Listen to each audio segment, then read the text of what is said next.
मोतिहारी से इस वक्त बड़ी खबर आ रही है, जहां छतौनी थाना क्षेत्र रहमानिया हॉस्पिटल में इलाज के दौरान गंभीर रूप से घायल परिजनों ने रहमानिया अस्पताल को बनाया रण क्षेत्र। डॉक्टर के चेंबर का शीशा तोड़ दिया गया है। मौके पर छतौनी थाना पुलिस पहुंचकर मामले को शांत किया। वहीं इस संबंध में रहमानिया हॉस्पिटल के डायरेक्टर डॉक्टर तबरेज अजीज क्या कहते हैं, आइए सुनिए।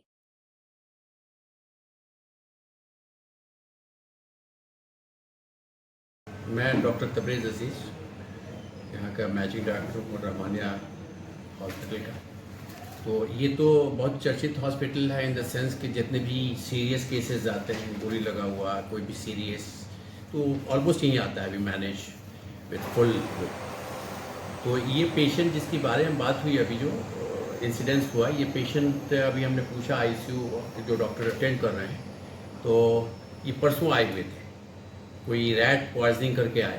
रैट पॉइजनिंग के हिसाब से एक चीज़ होती है कि जो हिस्ट्री लिया गया, सर्फ और पिला दिया था, वो ला के मैनेज किया गया। इनको सीवियर एसिडोसिस होने लगा। एसिडोसिस एक टर्म है, मेटाबॉलिक चेंजेस आने लगता है पॉइजनिंग होने के बाद, और उसका जो एंटीडोट है ये सब दिया जा रहा था और मैनेज किया जा रहा था। इस बीच में उसको मैनेज किया। परसों एक डायलिसिस कराई गई ताकि सोडियम बहुत ज़्यादा बढ़ गया था इसके अंदर, तो डायलिसिस से उस सोडियम को कम करने के लिए, और उसका पेशेंट अच्छा होने लगा, रिकवर करने लगा।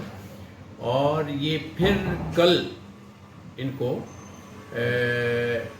कल है ना, कल बढ़ने लगा शायद, कल फिर सोडियम, फिर परसों इनको बतलाया गया कि डायलिसिस के बाद एक और, कल बतलाया गया कि साहब डायलिसिस एक और करना चाहिए, ठीक है ना।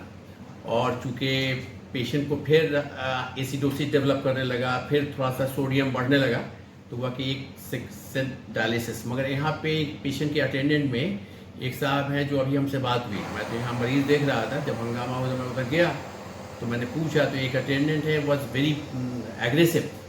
तो वो पटना में किसी हॉस्पिटल पे काम करते हैं, तो एज ए अटेंडेंट वगैरह या स्टाफ काम करते हैं, तो उन्होंने बहुत सा क्लेम। तो मैंने कहा भाई पॉइजनिंग वगैरह जो भी केसेस होते हैं ये तो बहुत टाइमली मैनेज करने का है, मैनेज हो रहा है, और डॉक्टर के इंस्ट्रक्शंस के हिसाब से आपको एक्ट करना होगा। तो मैं डॉक्टर से बात किया तो उन्होंने कहा कि साहब डायलिसिस किया गया, तो इन्होंने रिफ्यूज़ कर दिया डायलिसिस कि नहीं, ये एक 24 घंटे में 2 बार डायलिसिस कैसे होगा। इन्होंने अपना तर्क देने लगा।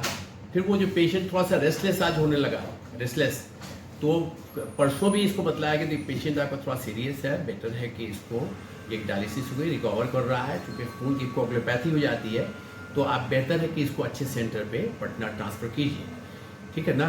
मगर इन लोगों ने बाहर नहीं ले गए, that is not my department. तो वो जो डॉक्टर्स हैं वो कर रहे थे, तो देखा कि बिल्कुल चाउस और शीशा उशा तोड़ दिया। फिर वो उधर में लड़के के चैम्बर में घुस गए लोग, और वहाँ तो मैं गया, मैंने बात किया, तो एक साहब बहुत एग्रेसिव बात कर रहे थे। मैंने कहा भाई आप मेडिकल अटेंडेंट के तौर पर काम करते हैं, you are not a doctor.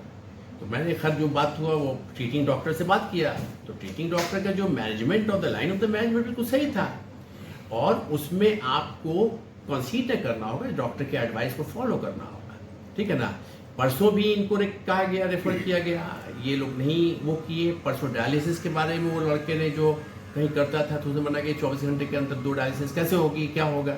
भाई आप जो प्रोटोकॉल आप पटना में है, यहाँ का जो प्रोटोकॉल है ट्रीटमेंट का, उसको फॉलो कीजिएगा ना, ठीक है ना। तो उसके बारे में क्लॉक डॉक्टर है, ठीक है ना। ये डॉक्टर आईसीयू में है, आईसीयू में राउंड द क्लॉक डॉक्टर है, क्वालिफाइड डॉक्टर। अब हम लोग यहाँ बीएमएस पे नहीं चलाते हम लोग हॉस्पिटल, ठीक है ना। We have got the DNB sheets, ठीक है ना। प्रॉपर डॉक्टर्स हैं, proper round the clock doctors होते हैं। उनका आरोप है तो जांच तो आरोप, हाँ वो तो हमारा इन्वेस्टिगेशन है, वो तो हम इधर से इससे फ्री होंगे तब ना मैं अपना देखूंगा, वो तो मेरा विषय है। जाहिर है मैं ये पेशेंट का ये है तो उस पर तो मैं जांच करूंगा ही, अपने इंटरनल जांच करेंगे क्या हुआ वहाँ, क्या किया जा रहा है। भाई मिलने नहीं दिया जाता है ना आईसीयू में। There are so many serious patients, तो वो जितने भी स्टाफ जो है उसकी पूरी रिस्पॉन्सिबिलिटी है, वहाँ पे डॉक्टर्स की रिस्पॉन्सिबिलिटी है। एक पेशेंट को देखना नहीं है, तो अगर मिलने का टाइम है उसी टाइम में मिलने जाता है, मिला के मिलने के बाद राउंड के बाद इवन डॉक्टर, वहाँ पे कैमरा है, अंडर कैमरा डॉक्टर पेशेंट के अटेंडेंट को बुला के बतलाता है, पूरा चीज़ समझाता है।